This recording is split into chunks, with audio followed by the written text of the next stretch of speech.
ကျမတို့ရဲ့ digital laptop တွေကလေဘာလို့ဒီလောက်တော့အဆက်ဆက်မရှိပဲတုံးနေရတဲ့ဆိုတာစဉ်းစားကြည့်ဘူးလားရှင် ဟုတ်တယ်တကယ်တော့ကျွန်တော်တို့မှာအရာအားလုံးရှိနေတယ်လို့ပဲနော် ဟုတ်တယ်လေ ChatGPT လိုမျိုးစကားပြောနိုင်တဲ့ဦးနောက်တီရှိတယ်11 labs လို့တပါဝါကြတဲ့အတန်ကြီးရှိတယ်မတ်တိုင် human လို့လူနဲ့ခွဲမြတဲ့မျက်နှာတွေတောင်ရှိနေပြီ ဒါပေမဲ့အဲ့ဒါတွေကိုပေါင်းလိုက်တဲ့အခါတစ်ခုခုကလွဲနေတော့ပဲ ဟုတ်အင်္ဂါ smart speaker ကိုပြောခဲ့တဲ့စကားကိုဖုန်းကမတီးဘူးကားထဲမှာပြောခဲ့တာကိုရုံးကကွန်ပျူတာကနားမလည်ဘူးအဲ့လိုမျိုးကြီးဖြစ်နေတာ အဲ့ဒါကတကယ်ကိုအဓိကကြတာပြဿနာပဲအစိပ်ပိုင်းကြီးရှိနေပေမဲ့အားလုံးကိုချုံးမွန်းစွာဆက်ဆက်ပေးမယ်ကော်တမျိုးလိုနေလို့ပဲ อืม ဆိုတော့ဒီနေ့မှာတော့အဲ့ဒီပျောက်ဆုံးနေတဲ့အစိပ်ပိုင်းကိုတွေးပြီးလို့အခန်းရမှာပြောနေတဲ့ openhuman.ai ဆိုတဲ့ platform တစ်ခုအကြောင်းကိုအသေးစိတ်လေ့လာဆွေးနွေးသွားမှာပါ သူတို့ရဲ့မြန်မာချက်ကလည်းမသိဘူးနော် digital လူသားများအကြ app store ခုတီဆော့ဖို့စူးစမ်းနေတာဆိုတော့ ဟုတ်ပါတယ် ကောင်းပါပြီဒီနေ့ဆွေးနွေးမှုမှာသူတို့ရဲ့နည်းပညာစီးပွားရေးပုံစံနဲ့အခုလိုကြီးမားတဲ့ရင်းမှန်းချက်ကတကယ်ပဲဖြစ်နိုင်ပါမလားဆိုတာကိုအရင်စစ်ကြည့်ကြတာပေါ့သူတို့ကတကယ်ပဲပျောက်ဆုံးနေတဲ့အပိုင်းစားကိုရှာတွေ့ခဲ့ရလားဒါမှမဟုတ်နောက်ထပ်စစ်ကူးရင်နည်းပညာတစ်ခုပဲလားဆိုတာကြည့်လိုက်ရအောင် ဟုတ်ကဲ့ပထမဆုံးအနေနဲ့သူတို့ဖြည့်ရှင်းဖို့စ조사နေတဲ့ပြဿနာကိုအထီးကျနားလည်ဖို့လိုတယ်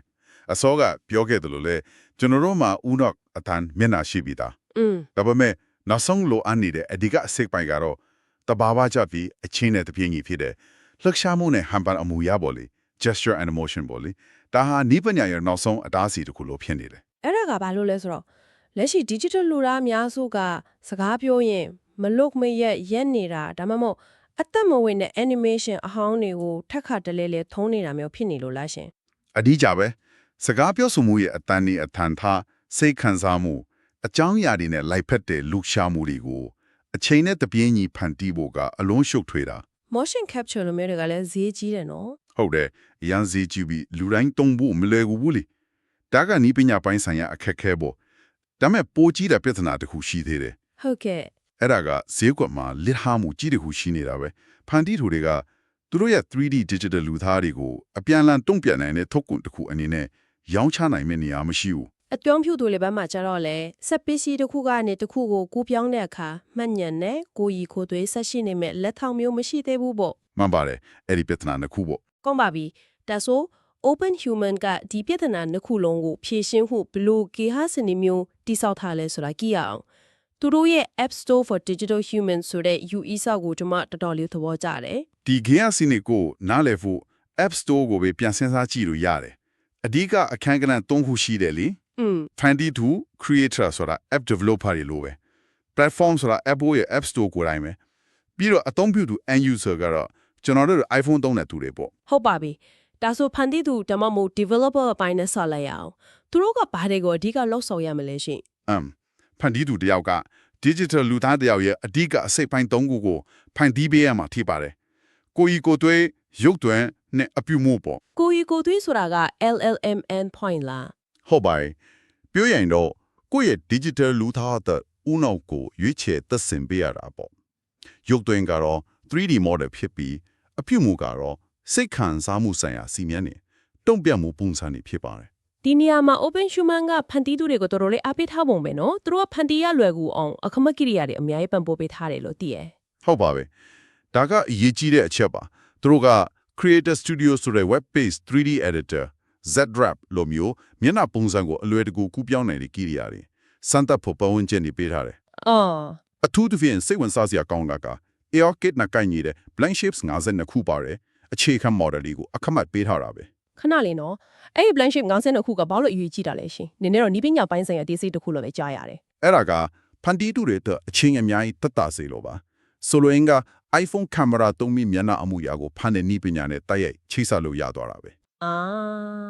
ဟုတ်ပြီ ဒါကြောင့်ဖန်တီးသူတွေကရှုပ်ထွေးတဲ့ facial rigging ကိုအစားကနေလောက်เสียမလို့ပဲအသင့်သုံးနိုင်တဲ့အခြေခံတစ်ခုရသွားစေတယ်သူတို့ကနီးပညာပိုင်းအသေးစိတ်တွေမှာအချင်းကုမ္ပဏီပဲလူသားတယောက်ရဲ့အနိတ္တရာကိုဖန်တီးမှုပဲအာယုံဆိုင်နိုင်မှာပေါ့လေ ဒါဆိုဝင်ငွေရှာတဲ့အပိုင်းကတော့ဘလို့လဲ App Store လိုပဲ90-30အချို့တုံးထားတယ်လို့သိရတယ်ဒါပေမဲ့ဒီပုံစံကတကယ်အလုပ်ဖြစ်ပါမလားဘာလို့လဲဆိုတော့ game developer တယောက်ကကုန်ပစ္စည်းတစ်ခုကိုရောင်းလိုက်တာ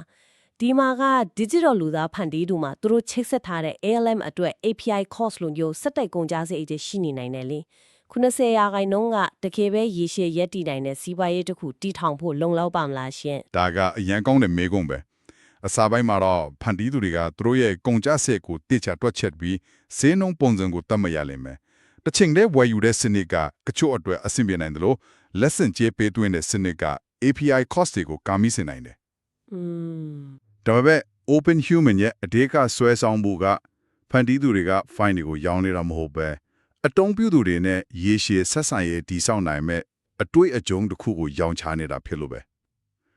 အောင်မြင်တဲ့ digital လူသားတစ်ယောက်ဟာ passive income source တစ်ခုဖြစ်လာနိုင်တယ်လေ ကောင်းပါပြီဒါဆို platform app store ကိုယ်တိုင်ရဲ့အတိတ်ကနီးပညာဆန်းသစ်မှုတွေအကြောင်းပြောကြည့်အောင်သူတို့က digital လူသားတွေရှင်းသန်နိုင်မဲ့ဈေးနဲ့လမ်းတွေကိုတိစောက်ပေးတာဆိုတဲ့ user ကိုကျွန်မသဘောကျတယ် ဟုတ်ပါတယ် platform ရဲ့အဓိကနီးပညာဆိုင်ရာစမ်းသစ်တည်ထောင်မှုတစ်ခုရှိလဲပထမတစ်ခုက AI motion synthesis engine ပါ အဲ့ဒါကအစောကပြောတဲ့အလောက်ရှားမှုပြဿနာကိုဖြေရှင်းတာပေါ့ ဟုတ်တယ်စာသားအတန်လက်စိတ်ခံစားမှုတွေကို input အဖြစ်သုံးပြီးတဘာဝကျတဲ့ဟန်ပန်မူရတွေကို60 fps နှုန်းနဲ့အချိန်နဲ့တပြေးညီဖန်တီးပေးနိုင်တယ် latency က50 milliseconds တက်တော့နီးပါတယ်50 second ဆိုတာမြေတောင်တစ်ခတ်စာလောက်ပဲရှိတာနော်အဲ့ဒီလောက်မြန်မှလူတယောက်နဲ့စကားပြောနေရသလိုခံစားရမှာနည်းနည်းလေးနောက်ကျသွားတာနဲ့ကျမတို့ဦးနောက်ကဒါစိတ်ရုပ်ပဲဆိုတာချက်ချင်းသိသွားပြီး uncanny valley ထဲရောက်သွားနိုင်တယ်မဟုတ်လား ဟုတ်တယ်အဲ့ဒီစိတ်ထဲမှာထူးဆန်းသလိုခံစားရတဲ့အခြေအနေကိုချိုးဖြတ်ဖို့ဒီအမြန်နှုံးကအရေးကြီးဆုံးပဲ အတေးအကျပါပဲအဲ့ဒီ illusion ကိုမပြတ်အောင်ထိန်းထားနိုင်ဖို့ပါဒုတိယနည်းပညာကတော့ context synchronization system ပါ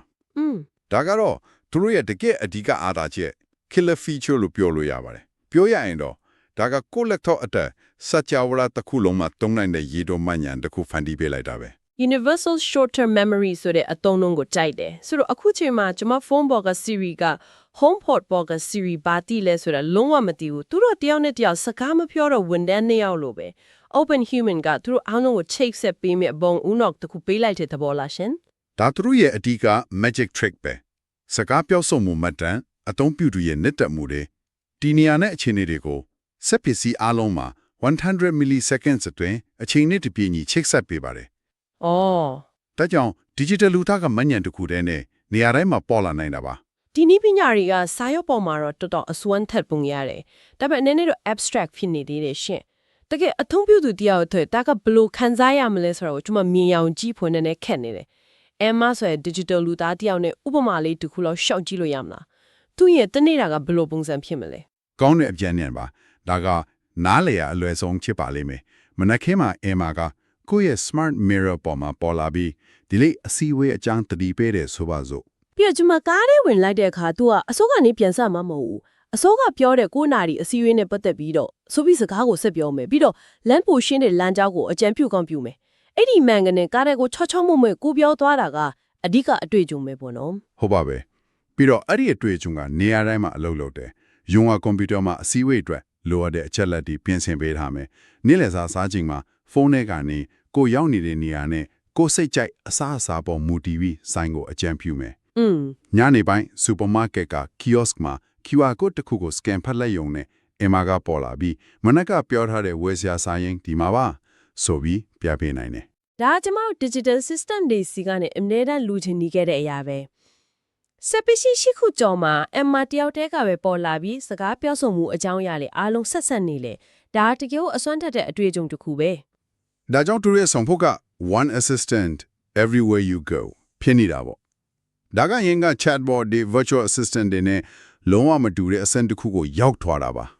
ဒီနေရာမှာပိုကြီးတဲ့မဟာဗျူဟာမြောက်ကစားကွက်တစ်ခုကိုကျွန်မစပြီးမြင်လာပြီဒါကအနည်းပညာအတစ်တစ်ခုဖန်တီးတာထက်ပိုတယ် Apple နဲ့ Google တို့လို company ကြီးတွေကသူတို့ရဲ့လက်ထောက်တွေကိုသူတို့ရဲ့ hardware တွေထဲမှာပဲတောက်ခတ်ထားတဲ့အလုံးပိတ်ဥယျာဉ် Walled Garden City စောင့်နေချိန်မှာ Open Human ကလုံနေတာစန့်ကျင်ဘက်ပဲမှန်ပါတယ်ပြောရရင်တော့သူတို့ကကိုယ့်ရဲ့ digital ကိုယ်ပိုင်လက္ခဏာအတွက် universal passport တခုကိုဖန်တီးပေးနေတာဟုတ်တယ် iPhone ပေါ်မှာ Siri ကိုအနိုင်ယူဖို့ကြိုးစားနေတာမဟုတ်ဘူး iPhone ပေါ်မှာရော Samsung ရဲ့ခဲသတာပေါ်မှာရောဈေးဝယ်စင်တာက kiosk ပေါ်မှာပါနေရာတိုင်းမှာရှင်းတန်းနိုင်မဲ့လက်ထောက်တယောက်ကိုဖန်တီးခြင်းအပြင် series ဆိုတဲ့အယူအဆကိုအသုံးမဝင်အောင်လုပ်ဖို့ကြိုးစားနေတာ ဒါကအခြေခံကြကြကွဲပြားပြီးပို့ပြီးတော့အနောက်ရှက်ပေးနိုင်တဲ့ disruptive ချင်းကမီတစ်ခုပဲ App Store mobile application တွေအတွက်လုပ်ပေးခဲ့တာကိုသူက digital လူသားတွေအတွက်လုပ်ပေးဖို့စူးစမ်းနေတာပေါ့နော် ဟုတ်ပါတယ်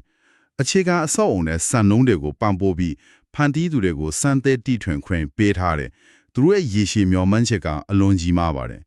နောက်ဆန်တော့မှာလူတွေက apps တွေနဲ့ဆက်ဆံတော့မှာမဟုတ်ပဲတက်ရှိလိုမျိုးအရာတွေနဲ့ဆက်ဆံလာကြလိမ့်မယ်လို့သူတို့ကယုံကြည်ထားတယ် အော် Open Human ကအဲ့ဒီအနာဂတ်တော့လေပတ်မောင်းနေမဲ့စနစ် operating system ဖြစ်ချင်နေတာပါ အဲ့ဒီအချက်ကတော်တော်လေးဟီမန်ချက်ကြီးပါတယ်သူတို့က chatbot တစ်ခုဒါမှမဟုတ် avatar app တစ်ခုကိုဖန်တီးနေတာမဟုတ်ဘူး digital လူသားတွေကိုပွင့်လင်းတဲ့စီးပွားရေးစနစ်တစ်ခုအဖြစ်ပြောင်းလဲပေးမဲ့ပထမဆုံး platform တစ်ခုကိုတည်ဆောက်နေတာဒါမဲ့ဒီလိုသက်ရှိတွေနဲ့ဆက်ဆံလာရခါမှာမေခွန်းအသစ်တီထွက်လာမှသိချတယ်နော် ဒါပေါ့ကျွန်တော်တို့ကကီးယာတွေနဲ့ဆက်ဆံရာကနေတက်ရှိတွေနဲ့ဆက်ဆံရေးတိဆောက်တဲ့အဆင့်ကိုကူးပြောင်းလာတဲ့အခါမှာကိုရေးကိုယ်တာလုံခြုံမှုဒေါတူညီချက်နဲ့စိတ်ပိုင်းဆိုင်ရာဆက်နွယ်မှုတွေနဲ့ပတ်သက်ပြီးစဉ်းစားစရာတွေအများကြီးရှိလာတယ် ဟုတ်တယ်ဥပမာကိုယ့်ရဲ့ digital လူသားကကိုပြောသမျှလုပ်သမျှအရာလုံးကိုမမိနေမယ်ဆိုရင်အဲ့ဒီမညံ့တွေကိုဘယ်သူပိုင်ဆိုင်မှာလဲကျမလားအဲ့ဒီ Emma ကို ဖန်တီးခဲ့တဲ့ creator လားဒါမှမဟုတ် open human platform ကိုယ်တိုင်လားဒါကတော်တော်လေးရှုပ်ထွေးတဲ့မိကုံးပဲ အဲ့ဒီမိကုန်းရဲ့အဖြစ်အနာဂတ် digital ပိုင်းဆိုင်မှုနဲ့ပတ်သက်တဲ့ဥပဒေတွေကိုတော့ဖုံဖော်ထွန်းနိုင်တယ်နောက်တစ်ခုကစိတ်ပိုင်းဆိုင်ရာတက်ရောက်မှုပါဒီလိုအမြဲတမ်းအဖော်ဖြစ်နေတဲ့ကိုယ့်အကြောင်းအကုန်တည်နေတဲ့တက်ရှိတွေနဲ့စိတ်ပိုင်းဆိုင်ရာအရာနီးကပ်စွာဆက်ဆက်လာတဲ့အခါမှာ